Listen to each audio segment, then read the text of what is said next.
Bună ziua, dragii mei! Eu sunt Claudia și haide să fim sănătoși împreună!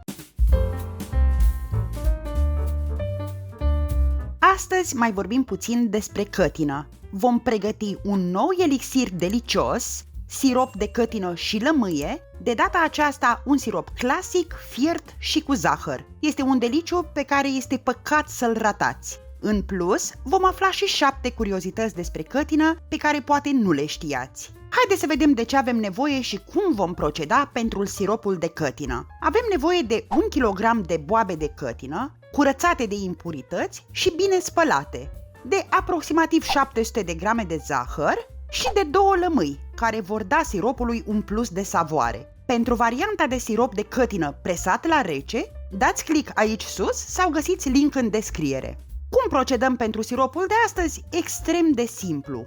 Punem într-un robot boabele de cătină și le mixăm pentru 1-2 minute.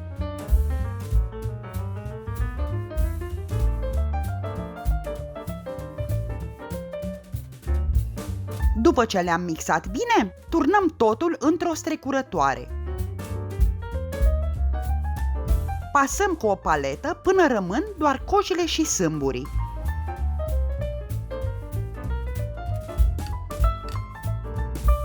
La final, stoarcem bine în mâini pentru a elimina tot lichidul din coj.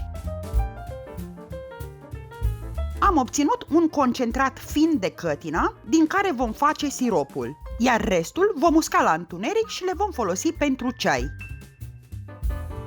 Acum putem trece la prepararea siropului. Punem pe foc mediu o cratiță în care turnăm concentratul de cătină măsurat. Eu am obținut 3 pahare de 250 de ml. Punem și zeama de la cele 2 lămâi.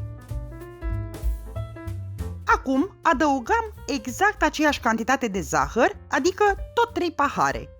Sunt aproximativ 700 de grame de zahăr. Amestecăm și lăsăm să fiarbă la foc iute pentru 8-10 minute maxim. Trebuie să avem grijă doar să nu dea în foc pentru că are tendința de a se umfla.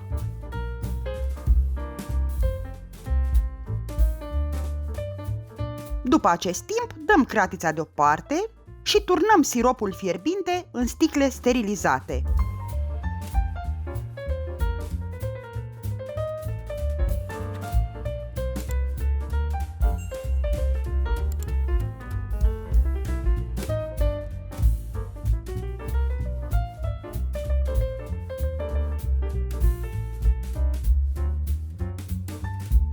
La final, înfiletăm cu putere capacele și acoperim cu o pătură groasă până a doua zi. Un astfel de sirop rezistă cel puțin un an în cămară la loc răcoros. După deschidere, putem să-l păstrăm în frigider.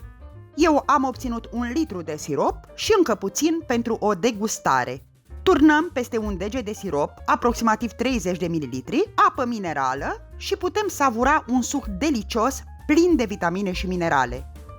Deși prin preparare termică se mai reduc din ele, este totuși mult mai gustos și prețios decât multe alte sucuri din comerț.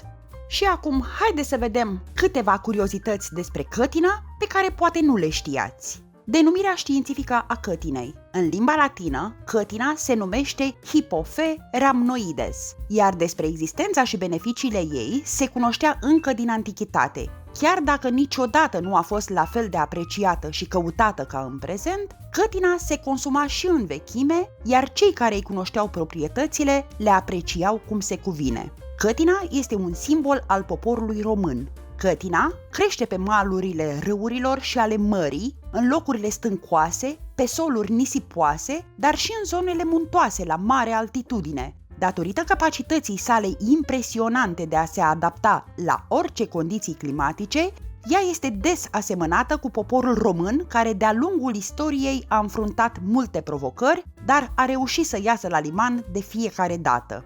Pentru chinezi, cătina este mai valoroasă ca ginsengul. Cătina crește și în China, dar este mult mai puțină decât în țara noastră, mai ales raportat la populația numeroasă a țării. Pe de altă parte, oamenii de știință chinezi i-au acordat o atenție specială și au inclus-o în studiile lor, descoperindu-i numeroasele beneficii și ajungând la concluzia că este chiar mai prețioasă ca plantă medicinală decât ginsengul. Cătina te ține la distanță de gripe și răceli, dar și de alte afecțiuni.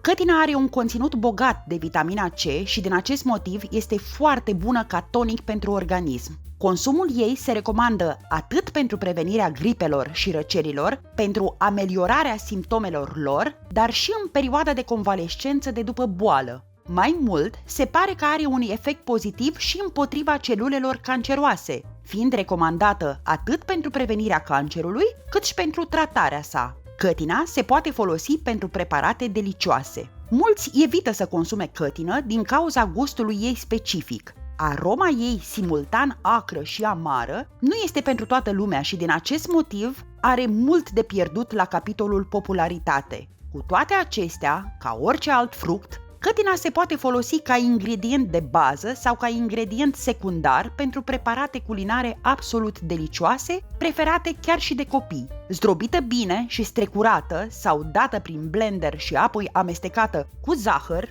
cum am făcut noi astăzi, sau cu miere, cum am făcut data trecută, cătina se transformă într-un sirop delicios ce poate fi combinat cu apă și băut în loc de limonadă. Dacă adăugăm și zeama de lămâie ca la siropul de astăzi, va avea un plus de gust aromat. De asemenea, este extraordinară în sufleuri, creme, budinci și chiar cheesecake-uri, dacă se prepară după rețeta potrivită și se ține cont de proporții. Când nu găsești fructe de cătină, poți consuma și alte părți ale plantei. Fructele de cătină se găsesc pe piață în general vara. Ele sunt destul de costisitoare pentru că se colectează foarte greu. Dar pentru cei care își doresc un organism sănătos, niciun preț nu este prea mult pentru o asemenea comoară. Adevărata problemă însă apare în afara sezonului, când fructele de cătină nu se mai găsesc la tot pasul și un amator al acestui fruct trebuie să apeleze la metode alternative. Din fericire însă, în cazul cătinei, se pot consuma nu doar fructele, ci și frunzele, scoarța sau rădăcinile arbustului, care se prepară sub formă de decoct și se găsesc la multe farmacii și plafaruri din țară. Cătina este un aliment complet. Pare greu de crezut, dar în cele câteva grame pe care le cântărește fructul de cătină se găsesc aproape toți nutrienții necesari organismului. Cătina este plină de vitamine, minerale și antioxidanți și oferă corpului uman tot ce are nevoie pentru o dezvoltare armonioasă și sănătoasă.